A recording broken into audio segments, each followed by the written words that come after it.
हर हर शिव भोळा चक्रवर्ती त्याचे पाय माझे चित्ती वाचे वदता शिवनाम तयान बाधी क्रोधताम धर्म अर्थ काम मोक्ष शिव देखता प्रत्यक्ष वाचे वदता शिवनाम तयान बाधी क्रोधताम एका जनार्दनी शिव निवारी कळी काळाचा भीव वाचे वदता शिवनाम तयान बाधी क्रोधताम प्रस्तुत प्राप्त प्रसंगी प्राप्तस्थळी प्रवचन रूपी सेवेकरता निवडलेला अभंग पैठणचे सुप्रसिद्ध साधू शांती ब्रह्मश्री संत एकनाथ महाराज यांचा 4 चरणांचा सर्वांच्या परिचयाचा सर आणि स्वभावाच्या नियोजित प्रवचन रूपी चिंतन करता निवडला। या अभंगाचा शब्दाशा सरळ अर्थ पाहण्यापेक्षा या ठिकाणी अगोदर बोलण्यापूर्वी थोडासा परिहार।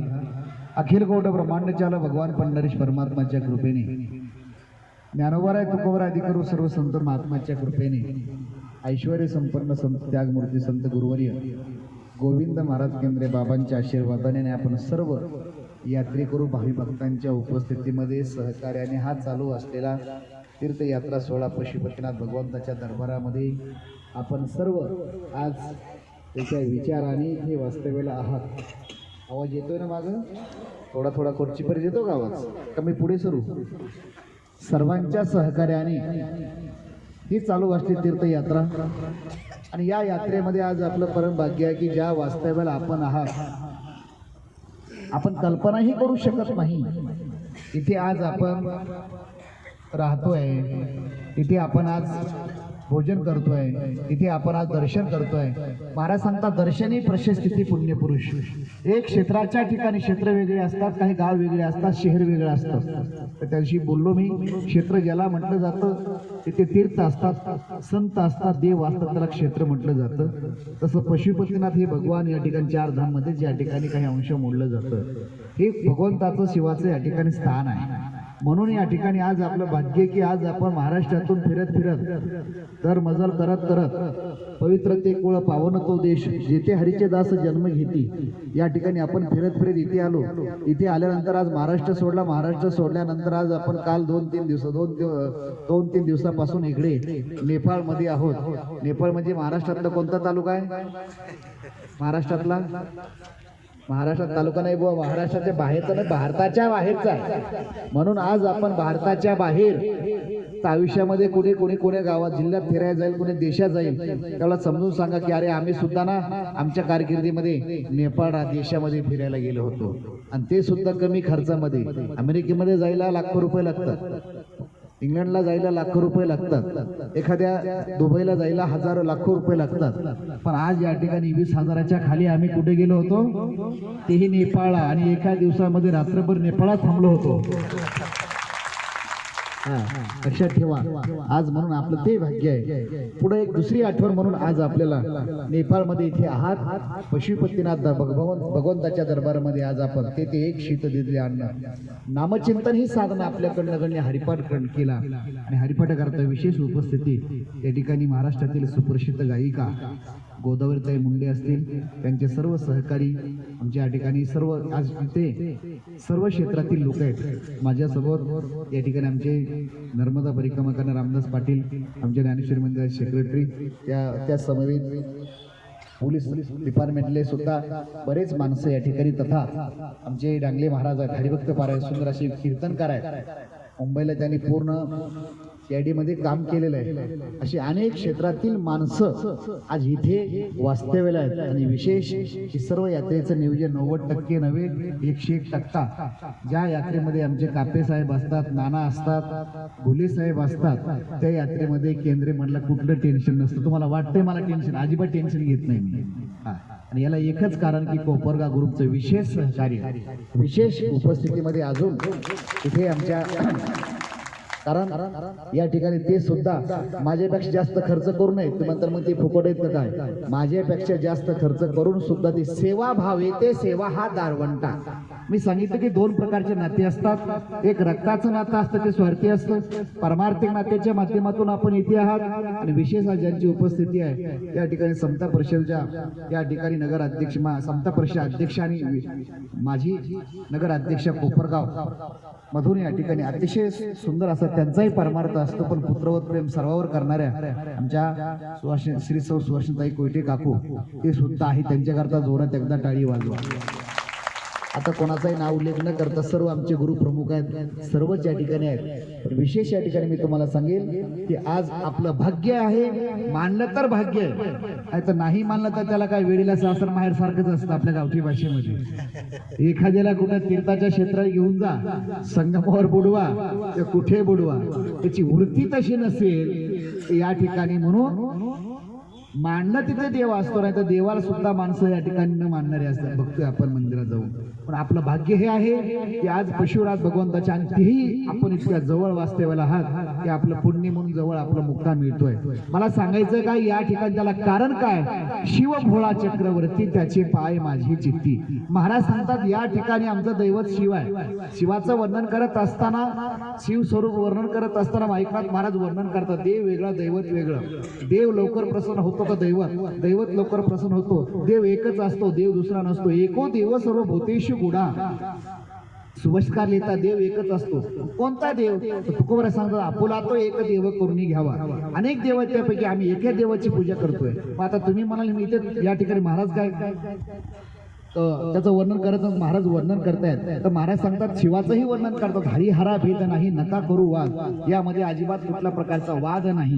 तुम्ही विश्वनाथ दिन रंकमी अनाथ कृपा कराल ते तोडी पाया बडिलो बराडी. तुकोबरा या ठिकाणी बराडी पडला असं तुकोबरा या ठिकाणी देवाकडे पत्र पाठवतात. पत्र पाठवत असताना पत्राचा विषय आपण समजून घेतला. ती पत्राचा विषय तोही आहे. मला विषय हा सांगायचा आहे. या ठिकाणी महाराज शिवालाही मानतात. एकनाथ महाराज दैवताचं वर्णन करतायत. महाराज सांगतात माझा दैवत कसा आहे? माझं दैवत कसं आहे? भोळा आहे. भोळं म्हणजे कोणतं? बावळट नव्हे. व्यवहारामध्ये बरेच लोक भोळे होतात, स्वार्थ पडला की भोळे होतात. तोही भोळा नव्हे. तर भोळा याचा अर्थ की देवाला जास्त भोळे आवडतात. कोणते भोळे? महाराज सांगतात भोळे भाविक ही जुनाट चांगली होय केले तैशी भक्ती भावी. भक्ती करत असताना काही माणसं भोळे होतात ती जास्त भोळी भक्ती देवाला आवडते. एवढी भोळी नसावी स्वार्था करता माणसं खूप भोळे होतात. इतके भोळे होतात काय वाटतं किती भोळा आहे, पण काम झालं की एवढा त्याचा स्वभाव दाखवतो. लक्षात ठेवा तो भोळा अर्थ इथे घ्यायचा नाही. माझा विषय हा सांगायचा. महाराज का वर्णन करतायत? चक्रवर्ती राजाचं वर्णन करतायत. चक्रवर्ती कोण? शिव भोळा चक्रवर्ती. राजा वेगळा, स्वामी वेगळा आणि चक्रवर्ती वेगळा. तर ज्ञानोबराय या ठिकाणी ज्ञानियाचे राजे चक्रवर्ती, ज्ञानियाचा राजा महाराज, ज्ञानियांचा राजा गुरु महाराज किंवा ज्ञान चक्रवर्ती. ऐके का ज्ञान चक्रवर्ती? मला विषय सांगायचा काय? एकनाथ महाराज शिव भोळा चक्रवर्ती शिवाचं वर्णन करतायत. शिव ऐसा शब्द कल्याणदायक जपती भाविक साधूजन. महाराज सांगतात शिवाचं महिमा वर्णन करत असताना या ठिकाणी शिवाचा महिमा या ठिकाणी एकनाथ महाराज वर्णन करतात. तर मी बोललो की शिवाचा महिमा एवढा वर्णन करत असताना भोळा याचा अर्थ शिव भोळा चक्रवर्ती त्याचे पाय माझी चित्ती. भोळं कोण? बघा भोळं एवढं की कमी उपासना केली तरी देव प्रसन्न होतो, ते म्हणजे भगवान शिव आहे. एवढी कमी उपासना करा. मग कशी उपासना करा? या ठिकाणी उपासनाचे अनेक प्रकार आहेत. चिंता करा तोही उपासना आहे. नाही काही करता आलं तर महाराज सांगतात एक पासा बिल्लो पान, एक पासाभर बिल्लो पाळाने सुद्धा देव भोळा होतो. लक्षात ठेवा. याचा विचार मला सांगत असताना, भोळा या शब्दाचा विचार सांगत असताना या ठिकाणी इतका भोळा होतो, इतका भक्ता करता इतका भोळा होतो की त्या भक्ताचा तो कधी जात विचारत नाही, कधी धर्म विचारत नाही, कधी श्रीमंती विचारत नाही, कधी गरिबी विचारत नाही. एक मला दृष्टांत सांगायचा. अगदी नियोजित वेळेमध्ये आपल्या सूचना देऊन सेवा समारोप करायची. तर महाराज सांगतात एवढा भोळा आहे. या ठिकाणी एक कोळ्याचा मुलगा उपासना करत नव्हता, पण नित्य कर्म करत होता. नित्य कर्म जरी केलं तर देवाची प्राप्ती होते. ज्ञानोबा सांगतात नित्य नेम नामी ते प्राणी दुर्लभ.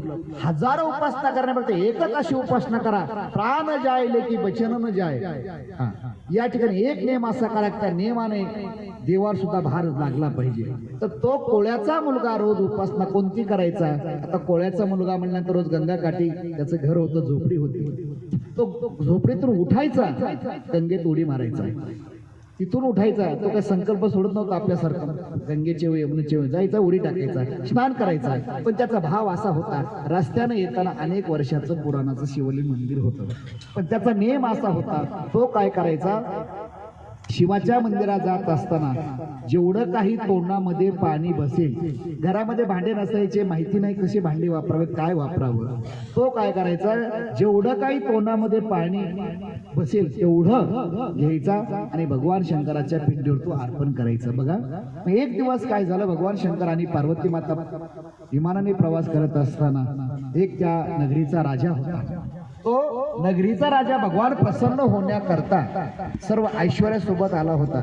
आज बघा, देव प्रसन्न होण्याकरता काय काय लोक उपासना करतात. आज महाराष्ट्रामध्ये बघितलं आपण, लोकसभा चालू आहे, विधानसभा चालू आहे, आज आपण टीव्हीला बघतोय, चॅनलला बघतोय, कधी ज्याला देवाचा काही संबंध नाही तो आज करोड रुपये खर्च करायला लागलाय, कशा करता, लोक जोडण्याकरता, तोही ऐश्वर्यामध्ये. तर त्या राजाने काहीतरी साध्य साधावं म्हणून, उपासना करावी म्हणून, अभिषेक करण्याकरता राजवैभव मध्ये तो पूजा करायला आला. पूजा करायला येत असताना, राजवैभव मध्ये पूजा करत असताना या ठिकाणी भगवान शंकर आणि पार्वती माता प्रवास करता करता पार्वतीने सांगितलं, स्वामी केवढी उपासना तुमची यामध्ये चालली, केवढे भक्त आहेत तुमचे. पण त्या दिवशी राजाने काय केलं होतं, राजा येणाऱ्या मग त्या दरबारामध्ये सगळे रस्ते ब्लॉक केले होते, लॉक केले होते. पण सामान्य लोकांना मंदिरात प्रवेश नव्हता. जसं आपल्याकडे एखादा समजा मोदी साहेब जर यायचे ठरलं तर 8-10 दिवसापासून बंदोबस्त करावा लागतो, सामान्य व्यवहार आहे. पण जगाचा मालक येत असेल तर किती असेल. तर या ठिकाणी पुन्हा तो राजा होता,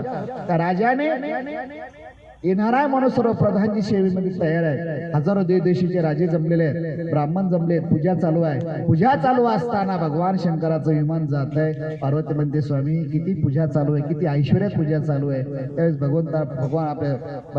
भगवान शिवाने सांगितलं की अगं पार्वती ही लौकिक पूजा करतोय, माझा वेगळा भक्त आहे. त्यावेळेस त्याने सांगितलं, स्वामी असं काय बोलताय, लौकिक म्हणजे काय, हाच ओरिजिनल भक्त आहे. त्याने सांगितलं, पार्वती थांब, तुला मी कोण ओढले हे तुला दाखवतो. नंतर काय केलं, विमान खाली ठेवलं आणि विमान खाली उतरल्यानंतर या उतरल्यानंतर भगवंताने चमत्कार केला. भूकंपासारखा थोडासा धक्का तेवढ्या परिसरामध्ये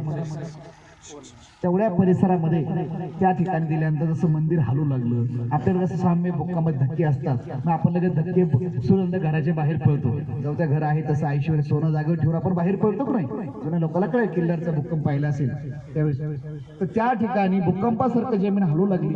हल्ल्यानंतर ज्या ठिकाणी ब्राह्मण पूजेला बसले होते ते सगळेच या ठिकाणी आपलं सोहळं धरून हाताला बाहेर पळायला लागले. सगळे पळायला लागले बाहेर, चला पळा पळा, आपली आपण करा सोन. राजा सुद्धा बाहेर पळायला लागला, प्रधानजी बाहेर पळायला लागली, जागेवर सर्व पूजा अर्चा ठेवून. आणि तेवढ्या गर्दीमध्ये जो कोळ्याचा मुलगा, सकाळचा नियम होता, स्नान झालं की भगवान शिवाच्या दर्शनाला जायचं, पण त्याला सकाळी गेटला अडवलं होतं. बराच वेळ झाला तो टेन्शनने या ठिकाणी रडायला लागला होता. आणि नेम होता त्याचा, रोज पूजा केल्याशिवाय अन्न ग्रहण करणार नाही. आणि तितक्याच वेळामध्ये लोक उलटे पळतात, तर तो भगवान शिवाच्या मंदिराकडे पळतोय. आणि पळत असताना त्याने पहिलं काय केलं, त्याच्या लक्षात आलं की आता जर भूकंप झाला, मंदिर पडलं गेलं, तर या भूकंपामध्ये मंदिराखाली पहिली पिंड गाडली जाणार आहे. उद्याच्याला आम्हाला पूजा करण्याकरता देव मिळणार नाही. पण त्याने काय केलं, पिंडीवर घट्ट मिठी मारली, जेणेकरून माझ्या अंगावर जर भिंत पडली तरी चालेल, पण या पिंडीला स्पर्श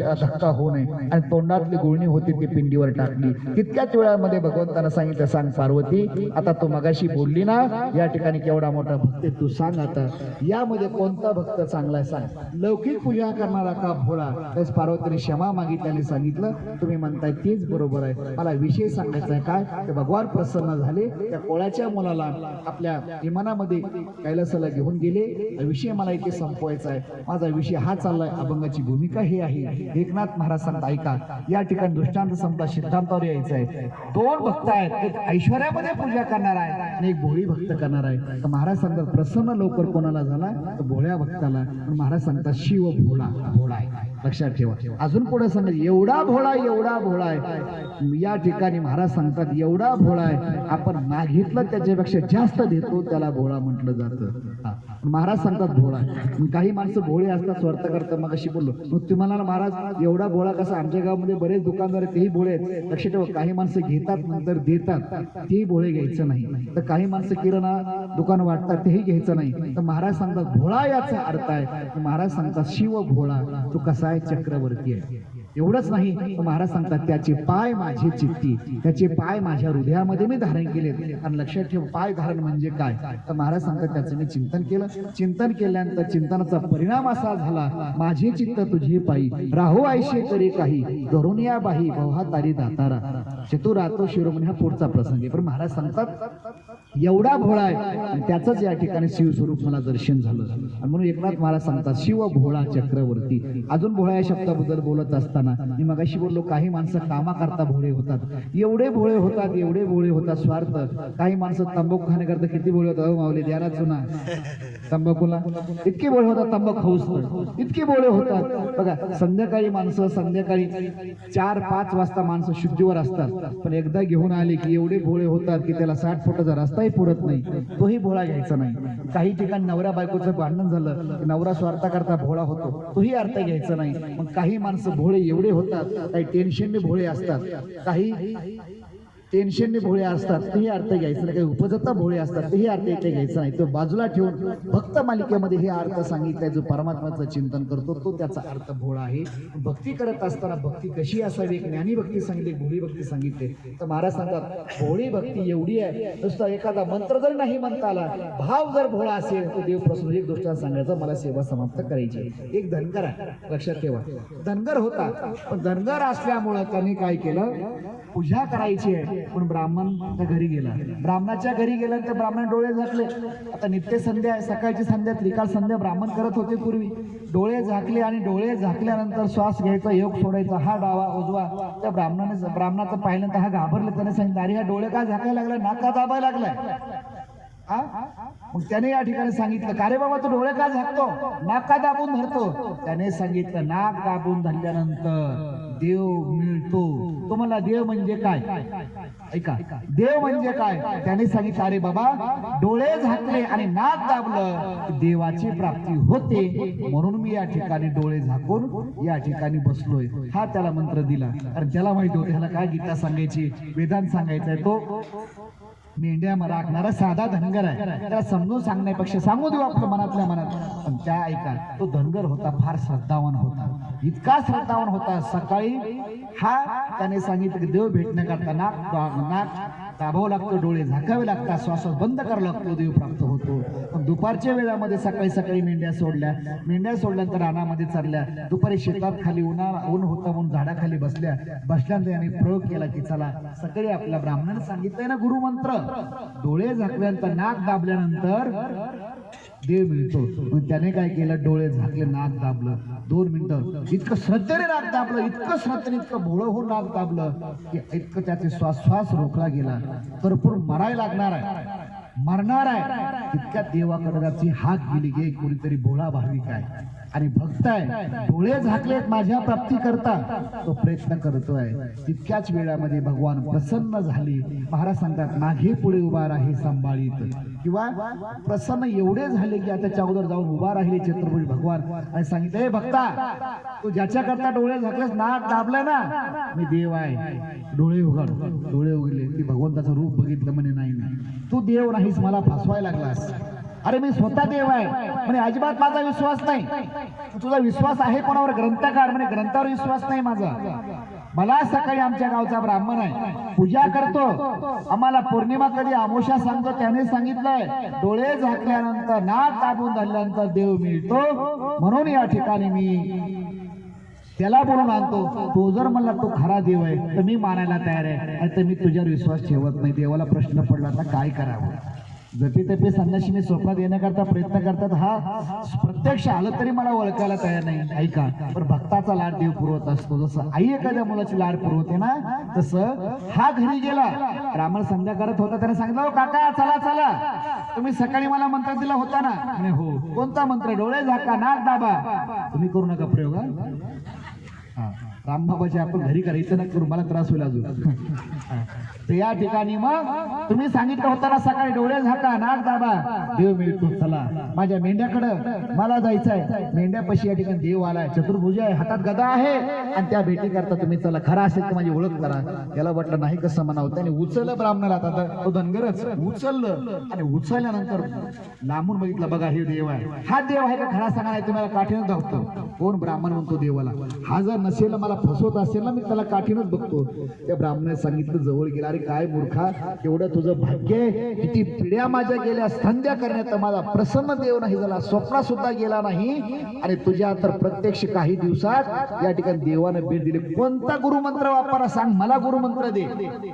त्याने सांगितलं, काका तुम्ही सांगितलं होतं ना डोळे झाका नाक दाबा देव मिळतो, तोच मी गुरुमंत्र वापरला आणि चला समोर. प्रत्यक्ष ब्राह्मणाच्या पाया लोटांगण घातलं, लोटांगण असं घातलं, अंगानं अष्टांगानं लोटांगण घातलं. सांगितलं, अरे धनगरा तुझ्यामुळे मला देव प्राप्त झाला, अरे केवढं भाग्य, तुझ्यामुळे मला देव प्राप्त झाला. आणि नंतर जाऊ दे म्हणे, देव नंतर प्राप्त होईल याचा विचार आहे, पण हाच देव आहे का मला सांगा. अरे त्याने सांगितलं, हाच देव आहे बाबा, हाच देव आहे. भगवान प्रसन्न झाले, त्याला वरदान दिलं. विषय मला सांगायचा आहे का, धनगरनं कोणती भक्ती केली होती बोला, भोळी भक्ती केली होती का नाही. भोळी भक्ती साधी सिंपल, तसं परमार्थामध्ये भोळी भक्ती महत्वाची असते. महाराज सांगतात, शिव भोळा चक्रवर्ती, जर भोळी भक्ती केली तर त्याचे सर्व ताण भूक निवारा तो भगवान परमात्मा करत असतो. आता इतकं तिकडं जाण्यापेक्षा भगवंताच्या, आता आपलंच उदाहरण सांगू ना, आता लक्षात ठेवा, आपलं रेल्वेत आपण बसलात, रेल्वेत बसल्यापासून बापू महाराज या ठिकाणी मी तर वारं विसरलो, तारीख किती हे सुद्धा विसरलो.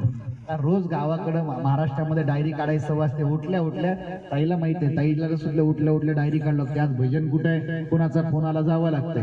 तसं मला उठल्या उठल्या सगळे नित्यकर्म झाले की डायरी काढलं, चला आज कुठे कीर्तन आहे, सकाळचं येते संध्याकाळचं येते, संस्थेचे काम.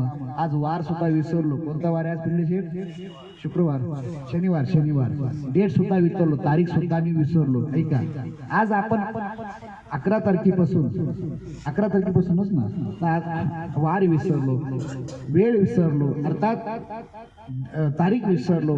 त्याच्यापेक्षा आज आपण, मला माहिती आहे आज सर्व लोक घरी, आता सगळे 90% लोक जेवून झोपले असते, पण आज इथे झोपही आपण विसरलो. आणि एवढी विसरलो की या ठिकाणी एक आठवण करण्याकरता की आपण परवा प्रवासाला निघलो, तर प्रवासाला निघाल्यानंतर या ठिकाणी गाडीमध्ये तर एवढी विसरलो की तहानभूक विसरलो. लक्षात ठेवा. आणि योगा आपला लक्षात ठेवा की आज आपण अशा प्रदेशामध्ये येऊन सुद्धा देवाच्या श्रद्धेने, देवाच्या कृपेने नेपाळसारख्या या ठिकाणी प्रदेशामध्ये, अर्थात दुसऱ्या देशामध्ये आपण वास्तव्य करतोय. आणि तेही या ठिकाणी म्हणून महाराज सांगतात, एवढे जण आपण आहात, आज सगळेजण आपापल्या परमात्म्याच्या चिंतनामध्ये, कोणी शॉपिंग करण्यामध्ये, कोणी फिरण्यामध्ये, या ठिकाणी आपण सर्व विसरलो की नाही. याला एकच कारण आहे की देवाची कृपा. आणि एवढी कृपा आहे की आज बघा, काल आपण प्रवास केला.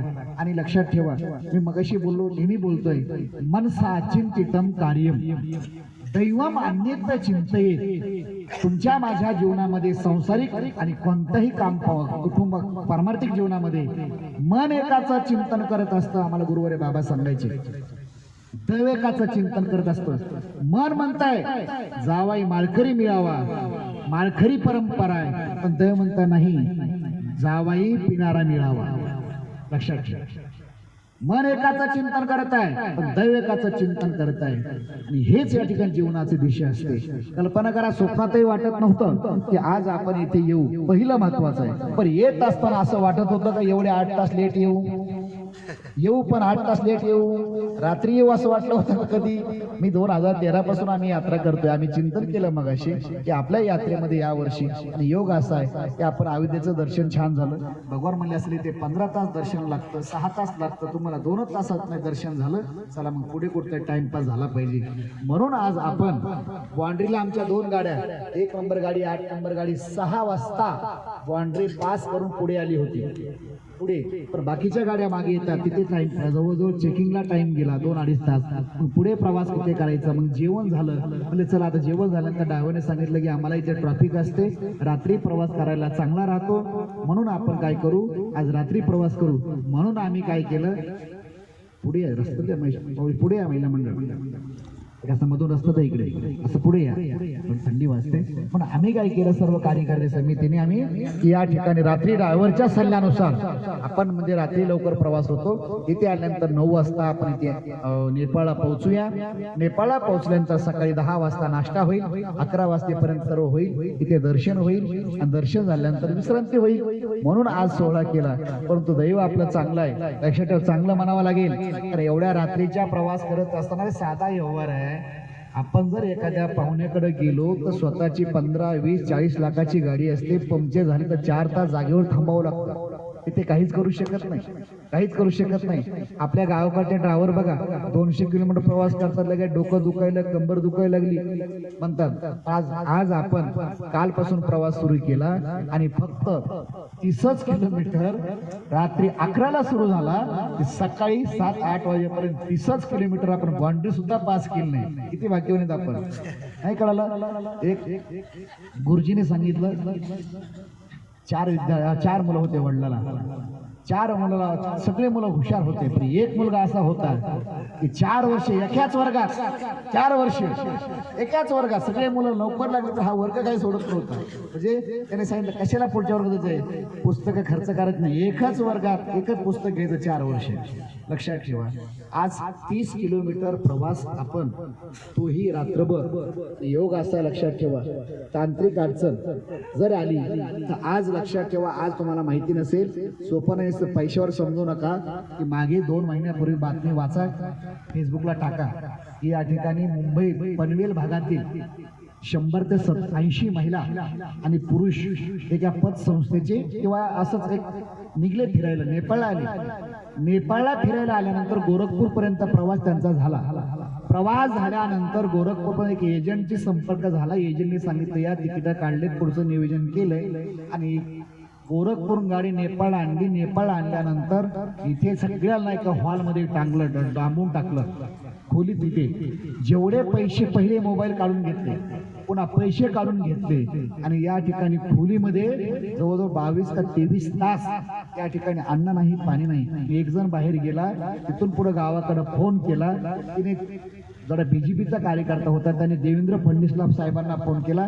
देवेंद्र फडणवीसने आपल्या देशाची यंत्रणा राबवून सीएम उत्तर प्रदेश योगी आदित्यनाथ त्यांना कॉल केला. तिथून यंत्रणा साडून त्यांना सोडलं आणि तिथून आणलं गोरखपूरला, गोरखपूरवरून मुंबईला पाठवलं. लक्षात एवढे सामान्य नसतं दुसऱ्या देशामध्ये. आज आपल्या परमात्म्याच्या कृपेने झोपेमध्ये बघा एकाही गाडीचं कुठे टायर पंक्चर नाही, कोणाचा धक्का नाही. आणि आज मला सांगायचं, एवढा प्रवास असं चिटकून गाड्यात हजारो गाड्या, आपल्याच नाही अजून काही महाराष्ट्रातल्या, माझ्या आपल्या तरी किचन सोबत होतं. या ठिकाणी 2-3 मला माणसं भेटले सकाळी, आपलं नाव मोठं आहे थोडंसं संस्थांचं, ती मला भेटले आणि सांगितलं महाराज तुम्ही कसं काय प्रवास, असं झालं असं. म्हणजे महाराज आम्ही ते जेवण पण नाही, आमचा चिवडा सुद्धा खाली होता, आम्ही लोकांना सांगितलं काहीच नाही, आम्ही संपून गेला तिकडून प्रवास करून.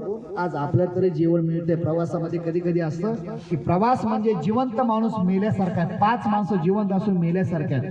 प्रवासी आणि घरामधला औषध एखादा पेशंट आहे, तो पेशंट सुद्धा गोळ्या नाही घेतल्या तर जिवंत असून मेल्यासारखं आहे. असे 5 माणसांपैकी पहिला प्रवासी आहे, या ठिकाणी जिवंत असून मेल्यासारखा असतो. आणि म्हणून आज आपलं भाग्य आहे की आज 7 तास फक्त आपले लेट झाले. सर्वात मोठा तुमच्यापेक्षा आमचा जास्त झालाय. कोणता? आपण जी बुकिंग केली होती हॉटेलची, 2 दिवसाची बुकिंग आहे, कालची बुकिंग होती, आजची बुकिंग होती, जेणेकरून तुम्हाला सुंदर असं निवास व्यवस्था मिळेल. आज सगळ्या खोल्यात बघा तुम्ही, प्रत्येकाला बेड आहे. एकाही माणसाला खाली जवळ नसेल, एका दुसरा असेल रूम नसेल तर ती बेडची व्यवस्था करत असताना 1200 रुपये माणूस पडलाय. 1200.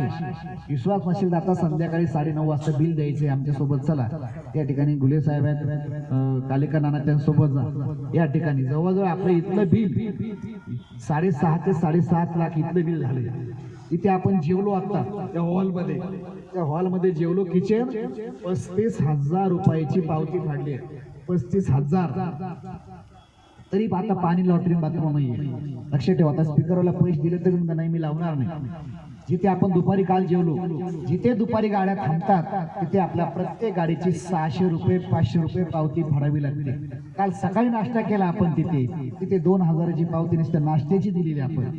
दुपारी संध्या आपण जेवण भात आणि बेसन खाल्लं, तिथे 6400 रुपयाची पावती फाडली. तेव्हाच त्याने तिथे गेटमध्ये प्रवेश केला, म्हणजे प्रवेश करू दिला. इथे फिरत असताना सगळ्या गोष्टी अनुकूल पाहिजेत. काही वेळेस पैसाही पाहिजे, डेअरिंगही पाहिजे आणि सर्वांचं सहकार्य पाहिजे आणि सर्वात महत्वाचं आहे की आपली श्रद्धा देवावर पाहिजे, तरच या ठिकाणी होतात. पण आपला प्रवास इथपर्यंत सुंदर झाला. आज मुक्कामाला झालं जवळजवळ फक्त 8 तास, पण आपल्या माणसांनी देवाची कृपा आहे, दर्शन सुद्धा आज वेळ कमी लागला. जवळजवळ सगळं बघून झालं नेपाळमध्ये. तर काही माणसं मगाशी म्हणजे महाराज थंडी वाजल्या इथं नको चला, मी मला 2 दिवस थांबायचे, नको नको आता पुढे चला. म्हणजे आता आणि थंडी सुद्धा आता कमी आहे, योग सुद्धा चांगला आपला, ऊन नाही थंडी नाही, अगदी सुंदर असं. आणि विशेष आज आपण 2 दिवस तिथे मुक्कामाला आहात, हे आपलं सर्वात भाग्य आहे. तुम्ही समजा तो न समजा, पशुपतीनाथ हे अतिशय मोठं श्रद्धावान देव आहे. त्याचा विचार आपला पुढे सांगायचा कारण वेळ आपल्याकडे आता मर्यादित आहे. कारण ही भगवान शिवाचं स्वरूप आहे. चारधाम यात्रा कधी पूर्ण होते? पशुपतीनाथचं दर्शन ज्यावेळेस होतं त्यावेळेस महाराज सांगतात चारधाम यात्रेचं फलश्रुती आपल्याला मिळते. काही म्हणतात आम्ही आता सुरुवात केली, आता जरी सुरुवात केली इथे जरी सुरुवात करा की कुठून सुरुवात करा, चारधाम यात्रा काशी पशुपतीनाथाचं दर्शन घेतल्याशिवाय फलश्रुती मिळत नाही. काशीला जर गेल्या भैरवनाथाचं दर्शन घेतल्याशिवाय काशी यात्रा सफल होत नाही. भैरवनाथाचं दर्शन घेतलं तरच या ठिकाणी काशी यात्रेचं फल आपल्याला मिळतं. तसं चारधाम यात्रेचं फल मुख्य प्रयोजन काय असेल तर बद्रीनाथ, आपलं केदारनाथ, त्याचं अर्धलिंग या ठिकाणी. पण पशुचे आला या ठिकाणी मुख आहे म्हणून त्याला पशुनाथ म्हटलं जातं. कोणत्या पशुचा आहे त्याचा मोठा इतिहास आहे, तिचा मोठा इतिहास आहे. म्हणून इथला या ठिकाणी शिवाचा लिंगावर या ठिकाणी पशुचं मुख आहे. व्यवस्थित बघितलं असेल तर यालाच म्हणतात पशुनाथ. लक्षात ठेवा, तो जगाचा नाथ आहे, मृत्यूला विजय देणार आहे. आणि आज अशा ठिकाणी आपला मुक्काम घडला आणि मुक्काम सुद्धा असा घडला एकदम 2 मिनिटाच्या अंतर, रिक्षाचा खर्च वाचला. इथून आला की लगेच या ठिकाणी व्यवस्था. आणि बघा सांगेल मी तुम्हाला, इथे लोक अगोदर तिकीट बुकिंग करायच्या अगोदर येतात, हॉटेल बुक करून तिकीट बुक करतात. पण आज आपलं भाग्य असं आहे या ठिकाणी आम्हाला कुठली अडचण येत नाही. आपले तिकीट बुक केल्यानंतर इथे आलो, जागा मिळत नव्हती. आज जवळजवळ 4 ते 5 हजार महाराष्ट्रातील इथे आपले लोक आहेत, 4 ते 5 हजार. परंतु आज आपल्याला सगळ्यांची प्रत्येक ठिकाणी व्यवस्था, कारण इथे सर्व ठिकाणी व्यवस्था होत नाही. कुठे 40 खोल्या आहेत, कुठे 50 लोकांची व्यवस्था आहे, कुठे 30 लोकांची व्यवस्था आहे. म्हणून आज 8 ठिकाणी आपल्या 8 गाड्याची व्यवस्था केलेली आहे. 8 ठिकाणी, आम्ही 9व्या ठिकाणी आता इथे आमची रूम आहे रस्त्याच्या पलीकडे. म्हणजे प्रत्येक ठिकाणी आपल्याला